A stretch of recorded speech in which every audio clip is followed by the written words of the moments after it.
Thank you. Okay, here's my question. Do we as humans have a predestined way or date of how we die? Nope. So it could just happen anytime? Yep. Any place? We've talked about this non-physical part of you that was you before you came into this physical experience.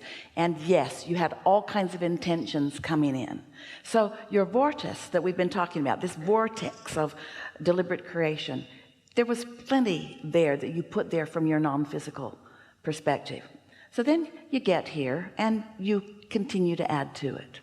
There are 2 points of attraction, really. You are really one, but the blending of your vibrations could be described as 2 points of attraction. In other words, there's your source energy, that's who you really are, and there's who you're being in any moment, and the emotions that you feel, whether it's anger or love or some other emotion, is all about how blended you are in that moment of emotion with your inner being. So as you are living your life, your intentions from non-physical are what you would call general by your physical standards.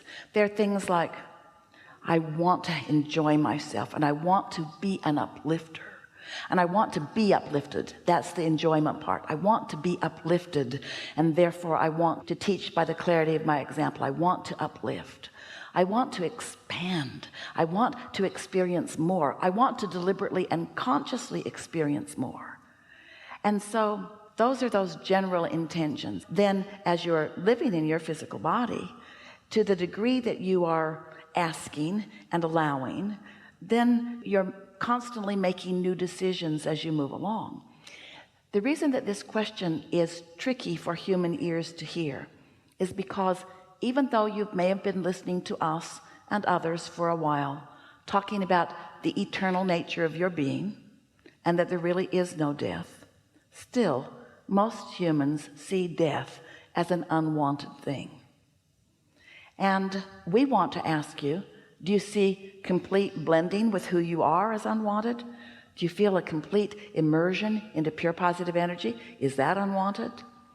We like it when you say, as Esther says on a regular basis, several more decades please, because she is loving life here and now. She's allowing the wholeness of who she is to focus within her, and so she's experiencing this wonderful hands-on creative experience. But someone who innately knows the beauty and the power of their beingness, who is not allowing it, then maybe the path of least resistance is to reemerge into non-physical. It's like when you leave this room at the end of this gathering.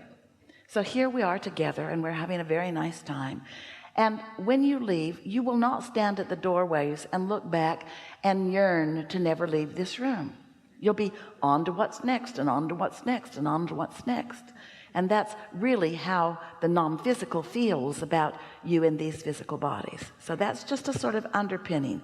Now if you have more specifics, we're happy to address them. You define your time of death in 2 ways, just like everything else you do. Sometimes it's because you're ready to romp into the pureness of pure positive energy, and sometimes it's because you just can't stand any more resistance. And in either case, it's great. Okay, thank you. Yeah.